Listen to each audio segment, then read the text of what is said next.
Shalom, shalom, shalom, meus queridos, tudo bem? Seguindo essa mesma linha de raciocínio, nós estamos falando de Apocalipse. Então nós vamos ver agora em Apocalipse, capítulo 6, verso 3, aonde ele vai, verso 5, aonde é aberto, então, o terceiro selo. Veja que cada ser vivente, ele emite uma voz chamando, chamando o cavaleiro, ou anunciando aquilo que está para acontecer. E ele diz assim: quando abriu o terceiro selo, ouvi o terceiro ser vivente dizendo: vem. Então vi, e eis um cavalo preto, e o seu cavaleiro com uma balança na mão. E ouvi como uma voz no meio dos quatro seres viventes dizendo: uma medida de trigo por 1 denário, 3 medidas de cevada por 1 denário, e não danifique o azeite e nem o vinho. Veja, o terceiro cavaleiro, ele agora é um cavalo negro, um cavalo preto. E esse cavalo, ele tinha nas suas mãos uma balança, ou seja, havia um instrumento, a palavra aqui é o jugo, uma carga que é colocada sobre um animal. Então, ele vinha com essa balança, ele vinha com esse jugo, ele vinha com essa carga, ele vinha com esse instrumento de aferir, e ele vinha aferir o quê? A economia. Veja só, para uma medida de trigo, isso seria uma medida de trigo por um denário. O denário, ele era como que o dia de trabalho, seria mais ou menos isso. Ele equivale a 10 ases, e ele equivale a cerca de 3,898 gramas de prata, acho que é de prata, né, ou de ouro. E então ele, na verdade, ele é tido como uma medida de um dia de trabalho. E depois ele diz 3 medidas de cevada por 1 dia de trabalho. Então veja só, queridos, pensa um pouco.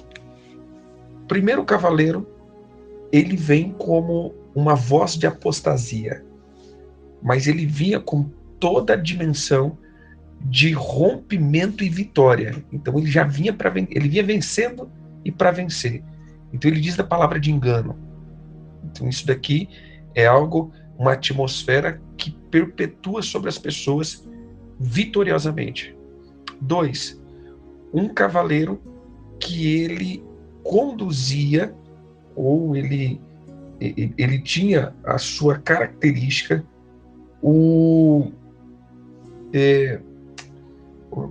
tirar a paz, né? Ele arrancaria a paz do ser humano. Então as pessoas ficariam ansiosas, ficariam desconfortáveis, ficariam em confusão e matariam uns aos outros. Então, assim, coisas sem sentido, mas simplesmente por uma aflição, as pessoas ficariam, então, enlouquecidas.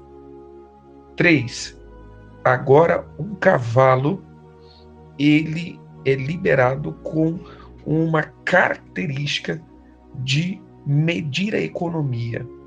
E aí ele diz, eu vou meio que usar essa expressão, né? 1 quilo de farinha por 1 dia de trabalho.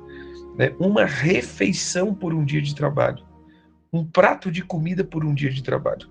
Mas pare e pensa comigo hoje. Observe isso.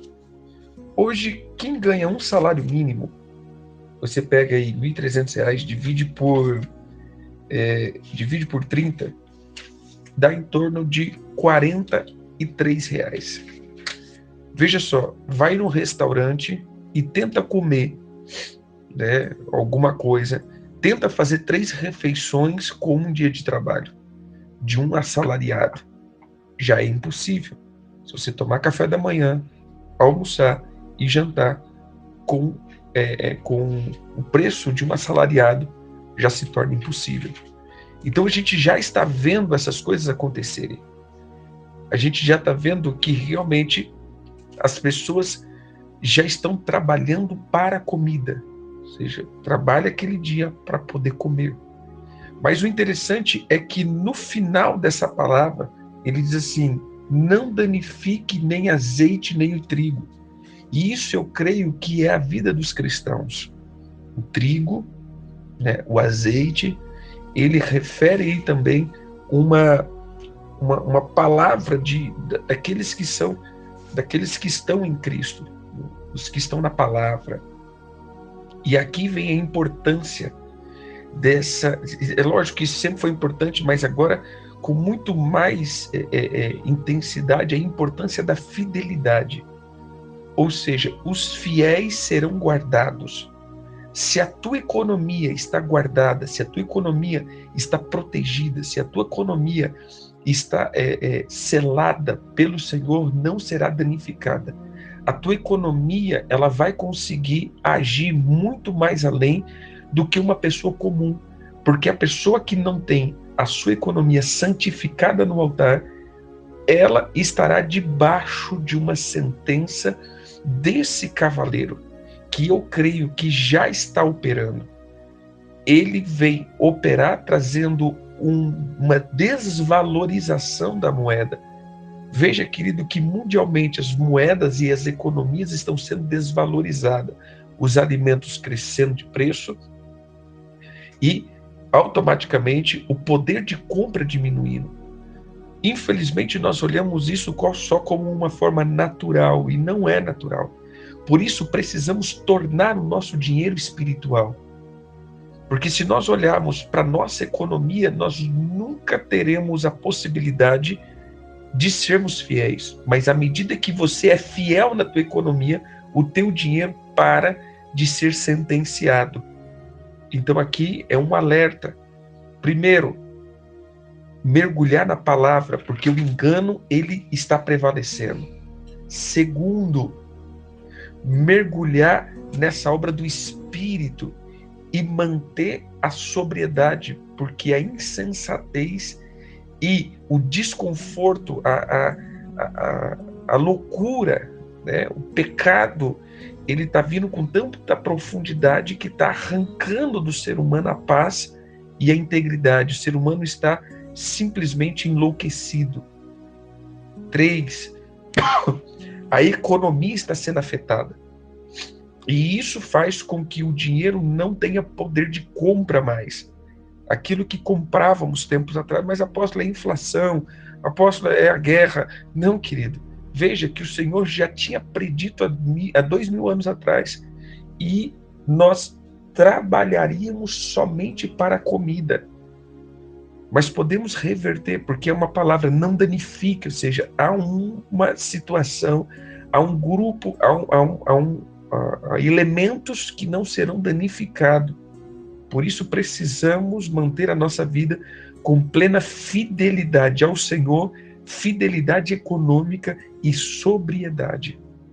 Que o Senhor te dê sabedoria, e nós oramos em nome de Jesus, que todo poder desses cavaleiros não opere sobre a tua vida e que você seja protegido, que a tua economia, a tua casa, os teus bens sejam protegidos pelo Senhor. Que o Senhor te traga esse selo, não sejam danificados em nome de Jesus.